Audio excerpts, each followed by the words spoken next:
स्वागत है दोस्तों हमारे चैनल में। आज हम लोग ऐसे सभ्यता के बारे में पढ़ेंगे और जानेंगे जिसका कंट्रीब्यूशन आज भी हम लोग याद करते हैं, जिसका दिया हुआ फिलॉसफी आज भी हम लोग उससे फायदा उठाते हैं। तो आज हम लोग एंशिएंट ग्रीस सिविलाइजेशन के बारे में पढ़ेंगे। एंशिएंट ग्रीस सिविलाइजेशन कैसा था, उस लोगों का कंट्रीब्यूशन कैसा था, कौन कौन रूलर गुजरे, ये सब के बारे में हम लोग जानेंगे। और ग्रीस सिविलाइजेशन इतना उसका इम्पोर्टेंस क्या है हमारी जिंदगी में, क्यों हम लोग पढ़ते हैं, वो सब हम लोग आज जानेंगे और पता करेंगे कि आखिर पाइथागोरस कौन था, किसने पाइथागोरस थ्योरम दिया। हेरोडोटस, पाइथागोरस, प्टोलेमी, सोक्रेट्स, ये सब फेमस नाम आप तो सब जानते ही होंगे। इन लोग इतना बड़ा फिलोसोफर, साइंटिस्ट, सब कहाँ के, सब कोई ग्रीस से ही बिलोंग करते थे। आज हम लोग वही ग्रीस सिविलाइजेशन के बारे में जानेंगे। जितना भी एंशिएंट सिविलाइजेशन गुजरा वो सब में सबसे ज्यादा इम्पोर्टेंट एंशिएंट ग्रीक सिविलाइजेशन को दिया जाता है, क्योंकि इस दौर में बहुत ज्यादा साइंटिफिक इवोल्यूशन हुआ, साइंटिफिक इनोवेशन हुआ, फिर बहुत हाई लेवल का टेक्नोलॉजी देखने को मिलता है। आर्किटेक्चर इस दौर में बहुत ज्यादा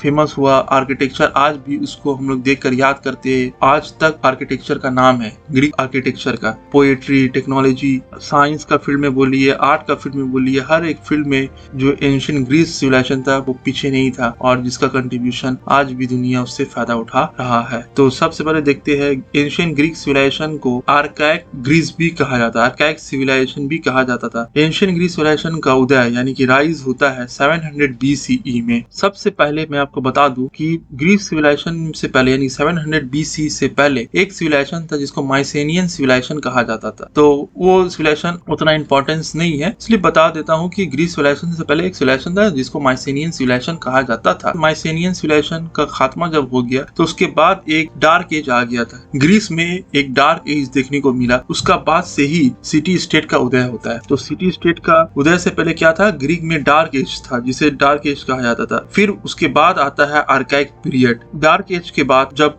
माइसेनियन सिविलाइजेशन खत्म हो गया, डार्क एज शुरू हो गया। डार्क एज में बहुत ज्यादा क्योस था, लोग आपस में लड़ाई झगड़ा करते थे, किसी का परमानेंट सेटलमेंट नहीं था। जब आर्काइक पीरियड का शुरुआत होता है तो लोग जो थे, जो पहले अलग अलग बिखरे हुए थे, अलग अलग जगह में रहते थे, एक ग्रुप में नहीं रहते थे, अब क्या हुआ, सब लोग एक ग्रुप में रहना शुरू कर दिए। एक गांव शहर बनना शुरू हो गया। अब उन लोग का आबादी बढ़ना शुरू हुआ। वो लोग एक अलग अलग गांव में नहीं रहे, सब गांव आपस में मिल गया। सब गांव, बहुत सारा गांव मिलकर एक सिटी स्टेट बनाता है। और उन लोग क्या करते, 5, 10, 20, 25 गांव मिलकर उन लोग क्या करते, आपस में दीवार उठा लेते हैं, वहां पर मार्केट प्लेस बनाते हैं जिसे अगोरा कहा जाता था। फिर कम्युनिटी मीटिंग प्लेस बनता है। उसके बाद शहर बना। पहले क्या है, 100-50 लोग एक गांव में रहते थे, अब हजारों लाखों लोग एक गांव में रहना शुरू कर रहे। तो उनको तो मैनेज भी करना पड़ेगा, उनको गवर्न भी करना पड़ेगा, तो सब अपना हिसाब से काम करेगा। तो जब उन लोग को कौन नागरिक है, कौन नॉन सिटीजन है, कौन एलियन है और कौन सिटीजन है, इसका भी दर्जा दिया गया। तो ग्रीक सिविलाइजेशन जब आर्काइक पीरियड शुरू हुआ, जब लोग सिविलाइज होना शुरू हुए, सेटल होना शुरू हुए ग्रीस में, तो अब क्या हुआ, लोगों को सिटीजन और एलियन का दर्जा दिया गया। कौन उस देश का नागरिक है और कौन रेफ्यूजी है। तो रेफ्यूजी बोलना इन द सेंस सही नहीं होगा, समझ लीजिए कि सिटीजन या नॉन सिटीजन होता था। पहले गांव से शहर बना, सिटी स्टेट जिसे कहा गया। अब लोगों का कम्युनिटी सेंटर है, अब लोगों का मार्केट प्लेस है, अब लोगों का घर है, पूरा चारों तरफ से बाउंड्री घिरा हुआ है ताकि कोई बाहर से अटैक ना कर दे। इतना सारा कुछ इवॉल्व हो गया। अब समझ लीजिए कि अब एक सिविलाइजेशन सेटअप हो चुका है। तो अब सिविलाइजेशन को और लोगों को मेंटेन करने के लिए, इतना बड़ा शहर को मेंटेन करने के लिए लॉ एंड ऑर्डर का भी जरूरत है, तो कॉन्स्टिट्यूशन का भी निर्माण होता है। फिर अब शहर को प्रोटेक्ट करने के लिए आर्मी का जरूरत होता है, तो आर्मी को भी रेस किया जाता है। अब आर्मी को पैसा देने के लिए, उस जमाना में तो पैसा नहीं होता था, लेकिन पैसे के अलावा कुछ भी, चाहे सोना मिले या कुछ भी उस टाइम का जो एक्सचेंज होता था, वो हिसाब से जो भी मिलता था उसके लिए टैक्स कलेक्ट किया जाता था। In the form of grain बोलिए, in the form of gold बोलिए, जो भी बोलिए, उस टाइम टैक्स भी कलेक्ट किया था। क्योंकि आर्मी को कैसे करे पैसा दिया जाएगा, एडमिनिस्ट्रेशन कैसे करे चलाएगा, उसके लिए टैक्स भी लगता है। तो टैक्स को भी कलेक्ट किया गया, आर्मी को बनाया गया। और हर एक सिटी स्टेट को पुलिस कहा जाता था। और ये पुलिस को हर एक शहर का, जो भी जितना भी सिटी स्टेट था, ग्रीस में एक सिटी स्टेट नहीं था। स्पार्टा ओनली एक सिटी स्टेट था, एथेंस एक सिटी स्टेट था, थेबिस एक सिटी स्टेट था। उसी तरीके से बहुत सारा सिटी स्टेट था। हर एक सिटी स्टेट का अपना एक देवी या देवता हुआ करता था, जो ग्रीक का जो सिटी स्टेट है उसे प्रोटेक्ट करता था। और इस गॉड को देवी देवता खुश करने के लिए लोग क्या करते थे, उन लोग का रिस्पेक्ट करते थे देवी देवता का, फिर उन लोग को चढ़ावा चढ़ाते थे, बलि देते थे। एथेन का जो डीटी है, जो देवी है, वो है एथेना। उसी तरीके स्पार्टा का भी कोई है। तो इसी तरीका से सबका अपना अपना देवी देवता होते थे और सबको अपना देवी देवता को खुश करके रखते थे ताकि उन लोग को शहर को प्रोटेक्ट करके रखे। ये वही मान्य था जो आपका जाकर इजिप्शियन सिविलाइजेशन में बोलिए या मेसोपोटामिया में बोलिए जो चलता आ रहा था, वही चीज आपका ग्रीस में भी चल रहा था। हर एक ग्रीक जो सिटी स्टेट है वो डिफरेंट था। जिस तरीका से स्पार्टा को ले लीजिए, ये एक सिटी स्टेट में एक सबसे बड़ा सिटी स्टेट था जिसका टेरिटरी 300 स्क्वायर माइल तक फैला हुआ था। और कुछ ऐसा सिटी स्टेट था जिसमें कुछ 100 लोग ही रहते थे। तो ऐसा नहीं कि सिटी स्टेट है तो हर सिटी स्टेट में हजारों लाखों लोग रहेंगे। कुछ सिटी स्टेट में सिर्फ 100 लोग भी रहा करते थे, फ्यू हंड्रेड्स लोग भी रहा करते थे। जब आर्कैइक पीरियड का शुरुआत होता है, उदय होता है 700 BCE में, सिटी स्टेट डेवलप हुआ, उसका बहुत सारा कॉमन कैरेक्टरिस्टिक भी देखने को हमें मिलता है। हर सिटी स्टेट का अपना एक इकोनॉमी होता था और जितना भी इकोनॉमी था हर दौर में, जो भी एंशिएंट सिविलाइजेशन गुजरा, सबका इकोनॉमी किस पर बेस्ड था, एग्रीकल्चर का। तो उसी तरीके से एंशिएंट ग्रीक सिविलाइजेशन का जो इकोनॉमी का बैकबोन था वो था एग्रीकल्चर। और हर सिटी स्टेट का एग्रीकल्चर सबसे बेसिक बैकबोन था और बेसिक काम था। हर कोई किसान थे, ट्रेड इंपॉर्टेंट काम नहीं था। यही एग्रीकल्चर किससे लिंक है, जमीन से। तो जिसका पास ज्यादा जमीन वो ज्यादा अमीर। तो जमीन का लेके ग्रीस में बहुत लड़ाई होता था, क्योंकि जिसका पास जमीन रहेगा वो ज्यादा खेती करेगा, ज्यादा अनाज उगाएगा, ज्यादा अनाज को मार्केट में बेचेगा, उसे ज्यादा प्रॉफिट कमाएगा। तो इसी तरीका से जिसका पास जमीन वो सबसे अमीर आदमी माना जाता था। तो लैंड जो था सबसे वैल्यूएबल रिसोर्स था एंशिएंट ग्रीस का। यहाँ तक कि जो हेरिडेटरी राजा सदियों से राजा चलते हुए आ रहा है, राजवंश चलते हुए, वो राजवंश को भी इसीलिए हटा दिया गया कभी कभी। जो वेल्दी एरिस्टोक्रेट है, जो जमींदार समझ लीजिए, जो अमीर इंसान, जो अमीर थे ग्रीक का, जो अमीर इंसान, उन लोग इतना पावरफुल कभी कभी हो गए तो उन लोग अपना जमीन का भूख उनको इतना बढ़ गया कि उन लोग को लगने लगा कि राजा जो है, हमारा जो जमीन लेने का जो इच्छा है, जो हम लोग जमीन एक्वायर करें, हम लोग जमीन बंद है, उसका बीच में स्टम्बल ब्लॉक है, तो हम लोग राजा को हटाना पड़े तो हम लोग ज्यादा से ज्यादा जमीन एक्वायर कर सकते हैं। तो जमीन एक्वायर करने के लिए राजा को भी हटा दिया गया तख्त से। जो राजा कई सदी से आपका जाकर राजवंश चलते आ रहा था उसको भी हटा दिया गया, इस कारण से, सिर्फ और सिर्फ जमीन का भूख के कारण से। और ये कौन हटाया थे? वेल्दी एरिस्टोक्रेट्स लोग। और ये जो वेल्दी एरिस्टोक्रेट थे, इन लोग नहीं चाहते थे जो कॉमन पीपल उन लोग का हाथ में पावर जाए, तो उन लोग पावर को मोनोपोलाइज कर लेते, मतलब अपने ही तक पावर रखते थे और कॉमन पीपल तक कभी भी पावर को जाने नहीं देते थे। और उन लोग जो भी उन लोग का काउंसिल या असेंबली होता था, उन लोग में अपने ही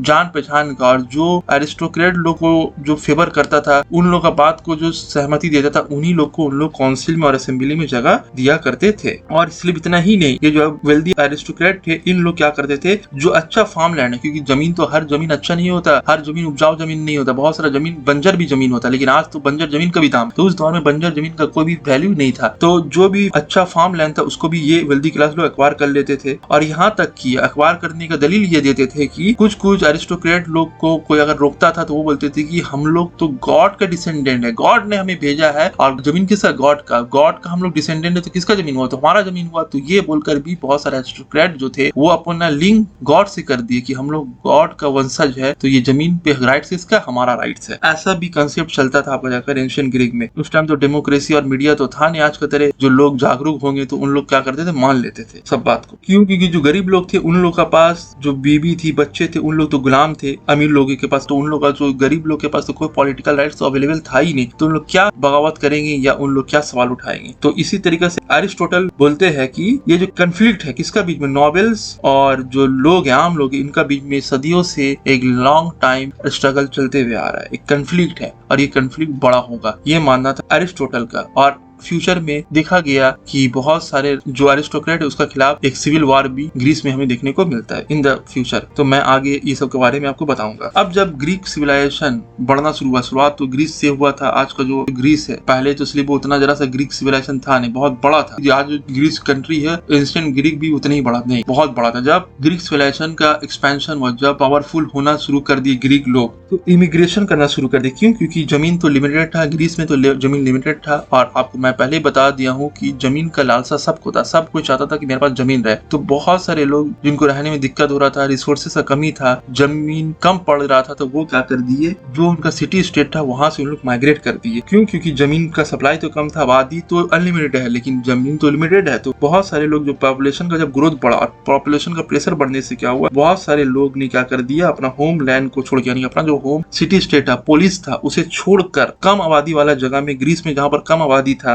वहां पर चले गए, एजियन के पास चले गए। ये सब जगह में उन लोग चले गए अपना जिंदगी को एक नया दिशा और नया रूप देने में। जिस तरीके से यूरोप में जब लोग के पास कोई पैसा नहीं था, लोग गरीबी से जूझ रहे थे, जब अमेरिका का डिस्कवरी हुआ तो बहुत सारे लोग अपना किस्मत आजमाने के लिए अमेरिका चले गए और बहुत कोई उसमें सक्सेस भी हुए। तो वही तरीका से ग्रीक सिविलाइजेशन जब एक्सपैंड हुआ तो बहुत कोई लोग अपना जगह छोड़े, क्योंकि उन लोगों को रहने में तकलीफ हो रहा था, जमीन तो लिमिटेड था, तो उन लोग क्या कर दिए, दूसरा जगह माइग्रेट करके चले गए। ग्रीक सिविलाइजेशन का उदय 750 बीसी में होता है और 600 बीसी तक ये कॉलोनाइजेशन आपका चलते रहता है ग्रीक सिविलाइजेशन का। और इस दौर में 750 से लेकर 600 बीसी तक ग्रीक का जो कॉलोनी था, मेडिटेरेनियन सी से लेकर एशिया माइनर, यानी कि आज का जो तुर्की जो कंट्री है वहां तक ये फैला हुआ था। फिर नॉर्थ अफ्रीका से लेकर ब्लैक सी का कोस्ट तक फैला हुआ था। इतना बड़ा समझ लीजिए ग्रीक सिविलाइजेशन था उस दौर में। 7th सेंचुरी बीसी जब खत्म हो गया तो कम से कम कितना कॉलोनी, 1500 कॉलोनी बन चुका था, यानी 1500 सिटी स्टेट बन चुका था 700 बीसी खत्म होते होते। तो सोचिए 750 बीसी में ग्रीक सिविलाइजेशन का उदय होता है और 50 साल में 1500 कॉलोनी बन जाता है ग्रीक लोगों का। ये जितना भी पुलिस था, यानी जितना भी सिटी स्टेट था, सब इंडिपेंडेंट था, कोई एक दूसरा के ऊपर ऐसा नहीं था कि ग्रीस जो है कोई एक सेंट्रल पावर था उनका बात मानने पर था। हाँ, भले उन लोग का एक बोल था, बोल जिस तरीके से पार्लियामेंट होता है हमारे इंडिया में, बाकी सब जगह में भी पार्लियामेंट होता है, उसी तरह एक बोल था, लेकिन वो बोल का हस्तक्षेप हर सिटी स्टेट का पर उतना नहीं होता था। तो उसके ऊपर भी मैं राज्य व्यवस्था क्या उसके ऊपर भी बताऊंगा। आज मैं ओवरऑल व्यू देता हूँ ग्रीक सिविलाइजेशन का बारे में। तो जितना भी सिटी स्टेट है सब इंडिपेंडेंट होता था, सबका अपना रूलर होता था, एक लीडर होता था जो उन्हें लीड करता था। तो इसी तरीके से जो कॉलोनी था आर्काइक पीरियड में, ये बाकी जो कॉलोनीज था उस सबसे अलग दिखता था। तो जो बहुत लोग एक सिटी स्टेट दूसरा सिटी स्टेट में आके रहते थे, तो उन लोगों के ऊपर जो जिस सिटी स्टेट से आए हैं उन लोगों का उन पर कोई भी कानून लागू नहीं होता था। जो न्यू सिटी स्टेट बनता था वो सेल्फ गवर्निंग होता था और सेल्फ सफिशिएंट हुआ करता था। अब हम लोग देखते हैं rise of the tyrants. Tyrants कौन थे, टायरेंट्स का उदय कैसे होता है। जैसा टाइम गुजरता चले गया, पॉपुलेशन ग्रीक में बढ़ता चले गया, एंशिएंट ग्रीक का पॉपुलेशन बढ़ता चले गया, बहुत सारे जो एग्रीकल्चर सिटी स्टेट्स था, बहुत सारा एग्रीकल्चर सिटी स्टेट था, वो लोग सिर्फ एग्रीकल्चर पर बेस नहीं रहा। अब उन लोग सिर्फ और सिर्फ खेती बाड़ी पर डिपेंड नहीं रहे। अब उन लोग क्या किए, कंज्यूमर गुड्स को बनाना शुरू कर दिए, जैसे पॉटरी हो गया, क्लोथ हो गया, वाइन हो गया, मेटल वर्क हो गया। अब वो लोग ये सब चीज का भी प्रोडक्शन करना शुरू कर दिए। तो अब क्या किया इन लोग, पॉटरी में, क्लोथ में, मेटल वर्क में जिसमें हथियार आ जाता है, ये सब का ट्रेड करना शुरू कर दिए दूसरे लोगों के साथ। जरूरी नहीं है कि जो पहले से जो वेल्दी क्लास थे वही लोग ये बिजनेस कर रहे थे। ज्यादातर जो वेल्दी क्लास थे उन लोग तो अपना खेती बड़ी मस्त थे, उन लोगों के पास अच्छा पैसा आता था। जो नया नया जो लोग थे, जो टैलेंटेड लोग थे, जिनको मौका नहीं मिल रहा था, या एरिस्टोक्रेट लोग उनको मौका नहीं दे पा रहे थे, तो इन लोग क्या किए, अपना मेहनत से ये सब कंज्यूमर प्रोडक्ट बनाए, इसको बेचे और इससे बहुत ज्यादा पैसा कमाए। मतलब जो भी बोलिए, उस टाइम को बहुत सारा वेल्थ एक्वायर किया और जब उन लोग इतना अमीर हो गए तो इन लोग जो पुराना जो एरिस्टोक्रेट इन लोग को टक्कर देने के लग गए। पहले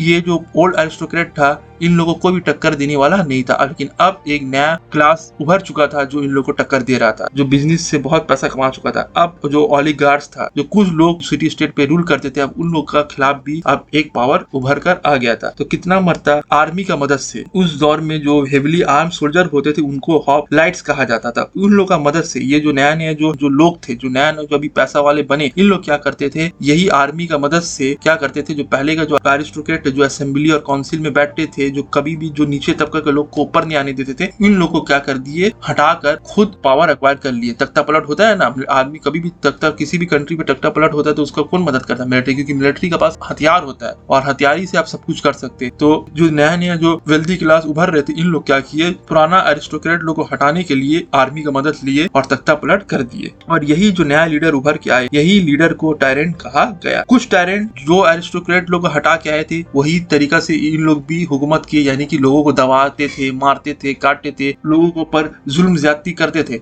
लेकिन बहुत सारे टायरेंट से वो बहुत अच्छा काम भी किए। उसमें से एक है फियोडॉन, जो आर्गोस जो एक सिटी स्टेट था उसका लीडर थे। इन्होंने क्या किया, एक वेट और मेजर का एक सिस्टम डेवलप किया। पहले क्या था, वेट और मेजरमेंट का हर जगह अलग अलग वेट और मेजर हुआ करता, जिससे क्या होता था, कोई भी चीज का सही क्वांटिटी पता नहीं चलता था। लेकिन एक प्रॉपर वेट और मेजरमेंट का सिस्टम लागू किए फेडॉन। फिर उसके बाद थेगिनीस जो मेगारा सिटी स्टेट के लीडर थे, उन्होंने क्या किया, उनका सिटी में पानी का कमी था, उन्होंने अपना शहर में पानी बहाया ताकि लोगों को पानी का कमी ना हो। लेकिन टायरेंट्स लोग का रूल ज्यादा दिन तक नहीं रहा। तो लेकिन इस दौर में जो ये टायरेंट लोग का दौर था, यहाँ पर क्लासिकल पीरियड का था और यहाँ पर बहुत सारा रिफॉर्म भी आया। और ग्रीक में डेमोक्रेसी जो है, आज जो हम लोग डेमोक्रेसी पढ़ते हैं, इसका भी शुरुआत कहीं ना कहीं ग्रीक से ही होता है। और इसी पीरियड में जो डेमोक्रेसी है उसका शुरुआत होता है। लोग वोट देकर अपना सहमति से टायरेंट को, लीडर को चुनते थे। और उस दौर में डेमोक्रेसी को कहा जाता है डेमोक्रेशिया, जिसका मतलब होता है लोगों द्वारा शासित, रूल बाय द पीपल। अब आते हैं हम लोग आज के टॉपिक को कंक्लूड करते हैं आर्काइक रेनेसां से। तो आज जो कंक्लूड करते हूँ, आज मैं आर्काइक रेनेसां के बारे में बताता हूँ। जब कॉलोनियल माइग्रेशन होने लगा आर्काइक पीरियड में, जब लोग दूसरा जगह जाने लगे तो अपना साथ आर्ट एंड लिटरेचर को भी लेके जाने लगे। क्योंकि मैं बताया हूँ कि कोई भी लोग अपना कंट्री छोड़कर दूसरा जगह जाता है तो अपना साथ कल्चर, अपना खाने पाने का शौक, अपना पहनने का कपड़ा का तरीका, अपना लैंग्वेज को लेकर जाता है, अपना रिलीजन को लेके जाता है। तो आर्काइक पीरियड में जो माइग्रेशन हुआ तो लोग अपना लिटरेचर को लेकर चले गए दूसरा जगह में। इससे क्या हुआ, जो ग्रीक स्टाइल का जो आर्किटेक्चर है वो पूरी दुनिया में फैल गया और लोगों को इंकरेज हुआ कि और भी क्रिएटिव वर्क किया जाए। इसी में एक फेमस एपिक पोएट गुजरते हैं जिनका नाम है होमर, जो लोनिया से बिलोंग करते थे। इनका दो फेमस वर्क आप लोग सब जानते हैं, इलियड और ओडिसी। यही आर्काइक पीरियड के दौरान लिखा गया। बहुत सारे स्कल्पचर भी गुजरे जिन्होंने कोरोई और कोराई है, जिन्होंने बहुत अच्छा फिगर को बनाया है। बहुत सारे साइंटिस्ट गुजरे, मैथमेटिशियन भी गुजरे हैं। एनाक्सिमेंडोरोस जिसने थ्योरी ऑफ ग्रेविटी के बारे में बताया था। फिर जेनोफेन्स, उन्होंने डिस्कवरी किया था फॉसिल के ऊपर, उसके बारे में भी इन्होंने लिखा था। फिर पाइथागोरस जो क्रोटोन के थे, आप लोग सभी पाइथागोरस थ्योरम पढ़े होंगे। साइंस लेके जो पढ़ा वो तो पाइथागोरस थ्योरम के बारे में जानते ही है। जो साइंस लेके नहीं भी पढ़ा लेकिन 9-10 में आपका सब्जेक्ट में हुआ करता था, तो वो पाइथागोरस थ्योरम जिससे ज्योमेट्रिकल प्रॉब्लम को आसानी से सॉल्व किया जा सकता है, उसको भी देने वाले का नाम पाइथागोरस था। जो कहाँ से बिलोंग करते थे, यही एंशिएंट ग्रीक सिविलाइजेशन से बिलोंग करते थे और यही आर्काइक पीरियड में ही इनका जन्म होता है और यहाँ से ये पाइथागोरस थ्योरम देते जिससे आज दुनिया फायदा उठा रहा है। तो इकोनॉमिकली देख लीजिए, पॉलिटिकल देख लीजिए, टेक्नोलॉजिकल देख लीजिए या आर्टिस्टिक डेवलपमेंट में देख लीजिए, हर चीज में आर्काइक पीरियड के दौर में सिटी स्टेट डेवलप हुआ। यहीं से ग्रीक सिविलाइजेशन को एक उरूज मिलता है और इस दौर में बनाया गया मॉन्यूमेंट बोलिए, साइंटिफिक थ्योरी जो साइंटिस्ट लोग ने साइंटिफिक थ्योरी दिया, या पॉलिटिकल सिस्टम जो आज भी डेमोक्रेसी जो हम लोग जानते हैं। अभी मैं नेक्स्ट क्लास में और बताऊंगा, तो मैं और डिटेल्स में पॉलिटिकल सिस्टम के बारे में बताऊंगा, सोक्रेटिस के बारे में बताऊंगा, तब बताऊंगा कि उन्होंने क्या पॉलिटिकल फिलोसफी दिया था। तो ये सब चीज का शुरुआत कहीं ना कहीं ग्रीक से ही होता है, जिसका आज भी जो मॉडर्न पॉलिटिकल सिस्टम बोले, इकोनॉमिक सिस्टम बोले, उसका बेस कहीं ना कहीं ग्रीक सिविलाइजेशन से जुड़ता है। तो दोस्तों, बने रहने के लिए शुक्रिया और हमारे चैनल के साथ जुड़े रहिए और ज्यादा से ज्यादा हमारे चैनल को शेयर कर दीजिए, लाइक कर दीजिए, कमेंट कर दीजिए। Thanks for watching friends.